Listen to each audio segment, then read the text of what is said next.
TTD ఆధ్వర్యంలో ఉన్న గోశాలకు సంబంధించి అక్కడ గోశాల నిర్వహణ సక్రమంగా లేకపోవడం మూలంగా ఆ గోమాతలు చనిపోతున్నాయి. ఇది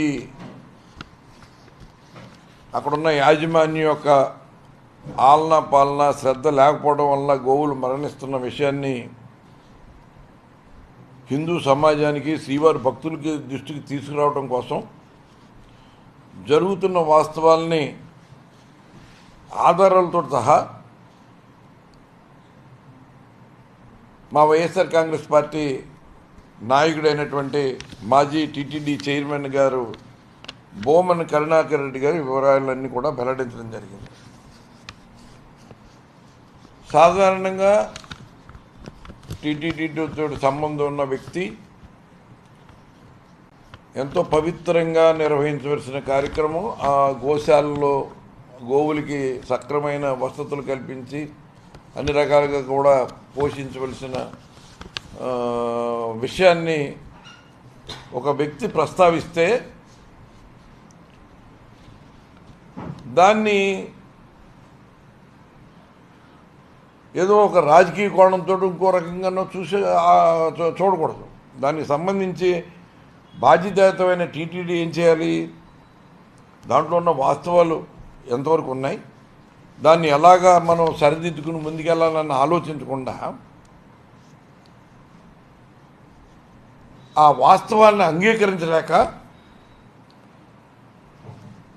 తప్పుడు ఆరోపణలు చేస్తూ ఎదురుదాడి చేసి జరుగుతున్న లోపాలని డైవర్ట్ చేసేలాగా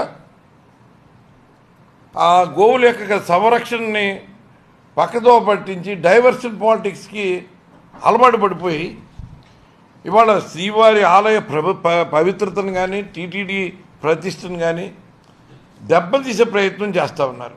ఎందుకంటే దీని మీద మాట్లాడిన వెంటనే ప్రభుత్వం అక్కడున్న ఈవో ఐఏఎస్ అధికారి అతను ఒక తెలుగుదేశం కార్యకర్తలాగా వాడుకుంటూ అతను ఒక టీటీడీ పార్టీకి ఏజెంట్గా ఉన్నట్టుగా అతను ఈవో శ్యామలరావు గారు మాట్లాడడం కూడా నిజంగా అతను మరి దానికి ఆలోచించి మాట్లాడా లేదా?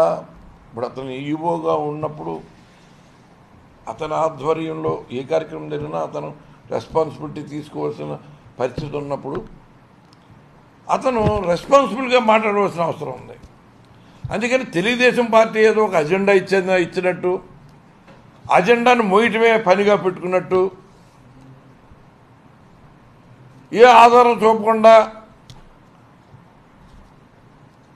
ఏ ఆధారం కూడా బయట పెట్టకుండా ఏదో కరుణాకర్ రెడ్డి గారిని లేకపోతే మన వైఎస్ఆర్ కాంగ్రెస్ పార్టీని ప్రతిష్టని దెబ్బతీసేలాగా మాట్లాడటం అన్నది మరి వైఎస్ఆర్ కాంగ్రెస్ పార్టీకి చెందిన వ్యక్తిత్వ హననం చేసే ప్రయత్నం కానీ లేకపోతే హిందూ సమాజానికి వ్యతిరేకులుగా ఉన్నట్టుగా ఏదో ఒక ముద్ర వేసేయడానికి మరి ఈవో ప్రయత్నించడం అంటే ఇది చాలా సిగ్గుపడవలసిన విషయం. ఎందుకంటే ఈయన ఈవోగా ఉన్నప్పుడే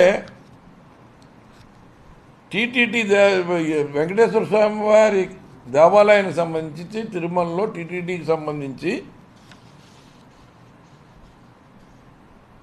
అనేక అపచారాలు జరిగినట్టుగా కూడా వాళ్ళు ప్రచారం కూడా చేశారు. ఆ ప్రచారాన్ని వైఎస్ఆర్ కాంగ్రెస్ మీదకు రుద్దడానికి కూడా ప్రయత్నం చేశారు. బట్ ఈ దీంట్లో భాగంగా ఈ ముద్ర వేసే వైఎస్ఆర్ మీద ఒక బురద చల్లే కార్యక్రమంలో భాగంగా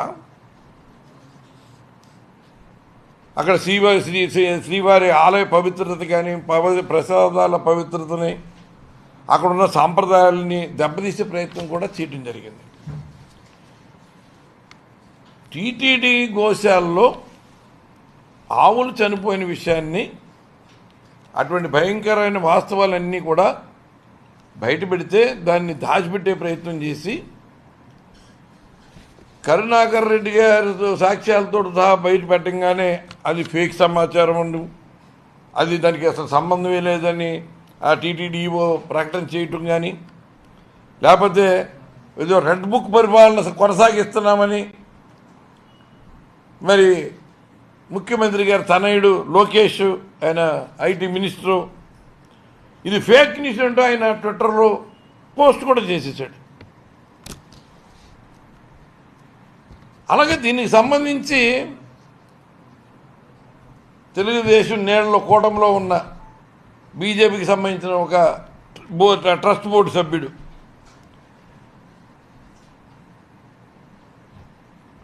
ఆయన కూడా దీని గురించి ఆయన స్టైల్లో ఆయన విమర్శలు చేస్తూ ఫైనల్గా గోశాలలో గోవులు చనిపోయినాయన్న విషయాన్ని ఆయన కూడా అంగీకరించి ఏ గోశాలలో అయినా చచ్చిపోతాయి అన్నట్టుగా ఆయన దానికి ఒకరి భాష్యం చెప్పాడు. అలాగే అక్కడ లోకల్ ఎమ్మెల్యే గారు ఉన్నాడు. ఆయన ఎన్ని మార్ఫింగ్లు ఫేక్ న్యూస్లు అంటూ మాట్లాడుతూనే ఆయన కూడా ఒక 40-42 గోవులు చనిపోయినాయని ఆయన కూడా ఒప్పుకున్నాడు. ఇక టీటీడీ చైర్మన్ ఏంటంటే అసత్య వార్తలు రాయడానికి బాగా పేరుగాంచిన, గోబెల్ ప్రచారం చేయడానికి పేరుగాంచిన, అశ్లీలమైన దృశ్యాలని ప్రసారం చేయడానికి పేరుగాంచిన ఆ టీటీడీ చైర్మన్ గారు బిఆర్ నాయుడు, ఆయన 22 గోవులే చనిపోయినాయని, ఇంట్లో మనుషులే చచ్చిపోతారు, గోవులు చచ్చిపోతే ఏంటంటే దాన్ని అది పెద్ద విషయంగా చూస్తారేంటని ఎంత అవహేళనగా అంత తేలిగ్గా మాట్లాడుతున్నారంటే, ఈ స్థాయి వ్యక్తి, ఇటువంటి దిగజారిపోయిన స్థాయి వ్యక్తి అత్యున్నతమైన టీటీడీ చైర్మన్ పదవికి అర్హుడా?